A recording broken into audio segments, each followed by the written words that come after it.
You've tuned in to the Top 10 Gardener with garden expert Ken Lain. Join him daily as he answers timely garden questions that are sure to make a difference in your gardens. Now welcome your host, Ken Lain. We are back with Lisa Lain in the studio. She comes each week, just shares her garden expertise. And so she's here to inspire us to have more fragrance and beauty in our lives this spring. Welcome, Lisa. Thank you. Good to be here. I don't know how you have all these plants in the studio. I have no idea how you carry. What do you have, like a backpack and a I use a shopping cart. Oh, there we go. That's pretty good. Like 24 plants. There's no way you got enough time to share all those. No, but I walk through the yard and I'm like, oh, that's cool. Look excited. At that. Oh, look at that. So I start grabbing things and I know it's too much, but you know. You should start with those Amaryllis. Oh my gosh, those came in. That is amazing. So these are really cool. So Amaryllis, most people think of Amaryllis as a Christmas plant. It's that bright red or sometimes white, big trumpet shaped flower. And everybody just thinks, oh, it's a Christmas one. Yeah. Well, there are Christmas ones, but there are also spring Amaryllis. Yeah. So this is the first time I think we've ever brought these in. So they're a spring Amaryllis. So they're going to be blooming here in the spring. This is actually an Easter Amaryllis. Easter. It's programmed to be in bloom or darn close at Easter. And we got another series for Mother's Day coming. All right. So these are really cool because they are, you people who are just listening can't see it, but they're wrapped in a wax. So what that does is you don't have to put it in soil. You just leave it in this wax. You don't have to worry about watering it. Yep. You just enjoy it and you watch it grow. It has a real cool little stand on it, so it stays nice and straight. You don't have to worry about it falling over. Yeah. But what makes these a little different also from the Christmas ones is they will put 3 to 4 stems on. Yeah. So you'll get different bloom times off of each stem. So it should be in bloom for 10 to 14 weeks. Yeah, that's pretty cool. Yeah. So really neat. This one, the pink one is a pink and white variegated. There's like 4 or 5 different colors we got in. So this one, the bloom is pink and white with the pink wax around it. Yeah. Great if you've got kids, grandkids. Oh, yeah. Great for people in nursing homes, people in small apartments. Excellent for that. They get to enjoy watching it grow. These things grow like inches per day. Yeah. They'll get 2 feet tall. Yeah. And these actually, I talked to the farmer that grew these. Mm-hmm. This is a specialty of his. This is what he does.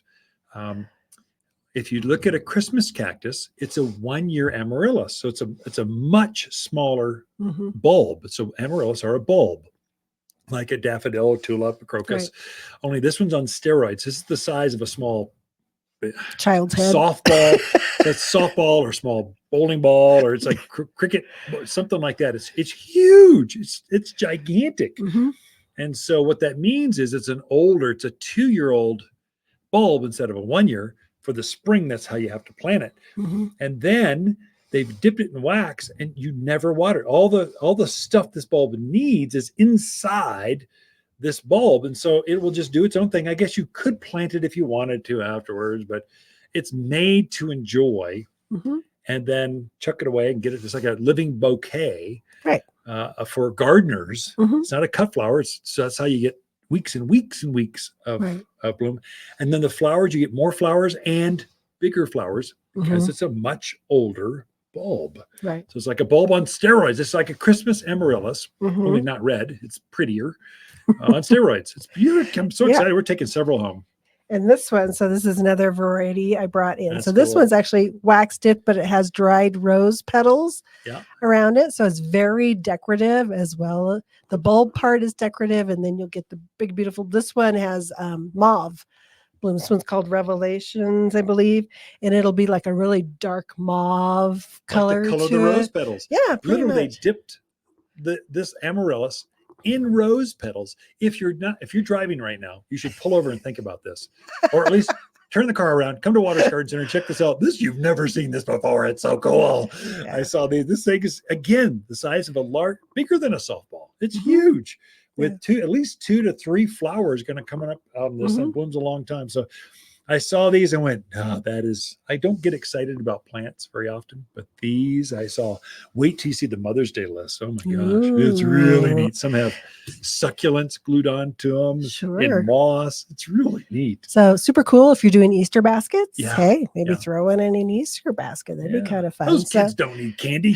They don't need a chocolate bunny. They need an amaryllis that blooms and for. they actually would really love it. You literally almost feel like you could sit there and watch them grow. They grow so fast. So wanted to point those out. Really cool. You got to come in and check them out. We're also getting some of our more springy perennials and wildflowers in. So columbines are in, which I can never remember the botanical of. But the columbine, we got the songbird mix in, which comes in blues and purples and reds and yellows. So just a really nice announcement of spring with those bright colors in there. And this is nice. It will drop seed and come back from seed the following year. The plant itself will get bigger. Just super for our mountain Quad City locations. There's a native variety up in the mountains. It's kind of it's our wildflower up here. This is poppy. Are the two, so you'll see these growing wild in the forest. And if I'm not mistaken, very animal resistant. Very much, right? Yeah. Although the yellow one, I know the native one is yellow. Yeah. I'm not so sure about these bright purples and reds. Sometimes the deer can eat just the flower. They'll leave the foliage alone, but sometimes they eat the flower. It depends on the herd and how bored they are. Right. So super little plant for here does very, very well. I know deer don't eat euphorbia. So I brought in two cousins of each other. These are both euphorbias. The gopher plant, which is Euphorbia rigida. We have a huge one in our yard that is now in bloom. So the bloom or the bract on it is like a chartreuse green. Kelly green. It's beautiful. It's absolutely beautiful. And the thing I love about these plants too is just the structure of the plant is very architectural. It's very unique in the structure. Nice evergreen. Great kind of low growing ground cover type shrub for you. Yeah, below knee high, maybe a foot. Perfect for those spots that are just brutally hot. Yeah, that's where we have And you're like, I've tried this and I've tried that. Yeah. These love this spot. So this is the regular Euphorbia rigida gopher plant. And then we also have its cousin, the rainbow ascot. I just love that name, Rainbow Ascot. We need more Ascots in the world. Like, how'd they come up with that? But you can see the color on that. You get more than just green. It's a very variegated. It's got the yellows, the pinks on it. Very attractive. Has the same flower, so it gets that real bright green bract flower to it. Also very attractive. Take our cold. Animal resistant. Heat loving. Drought tolerant. Every yard should have 3. I think we have at least 3, maybe more. That, But super plants, sometimes they're hard to find. The rigida, believe it or not, is impossible to find. And I'm like, why? This looks like a prehistoric. It screams Arizona. It's like Gila monster should be running around the bottom of it. I mean, it's just beautiful Arizona plant. And I would say they do great in containers as well. So ground or container, very versatile plants. So we got a nice supply of those in.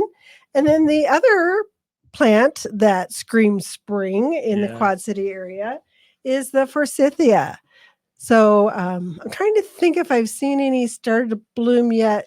Our neighborhood they just opened. They just opened. Okay, they just opened. Yeah. So they're kind of one of that first announcements of spring as well.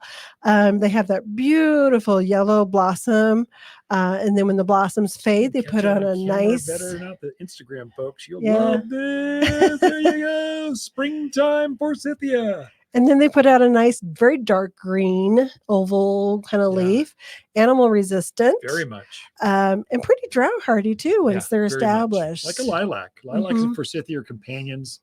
Right. I love growing out there. And we got a couple different varieties. One that gets a little taller, that 4 to 5 foot range. And then we have a nice little one that gets in that 2 footish range. Yeah. So one for each spot in your yard. For spring open house, just so you know, the 2-gallon size is $10 off. So I didn't know that. Only the people that tuned in can know that. And plus people that get their paper, plus people that are on social media, plus people that are. So anyway, it's kind of And we are out of time, Yep. Lisa. Ken and Lisa Lain, the Mountain Gardeners. Thanks for sharing the plants. Waters continues our 60th spring celebration. We're excited to invite you to Waters Garden Center's 60th Spring Open House. Last week was so fun, we decided to keep on celebrating. We have even more spring plants to show off, drawings, and more. There's giveaways, access to local plant experts, and hot dogs on the grill. Join the fun at Waters Garden Center's 60th Spring Open House all week long. You're listening to garden expert Ken Lain, owner of Waters Garden Center in Prescott. Look for more tips, tricks, and garden shortcuts through Ken's website.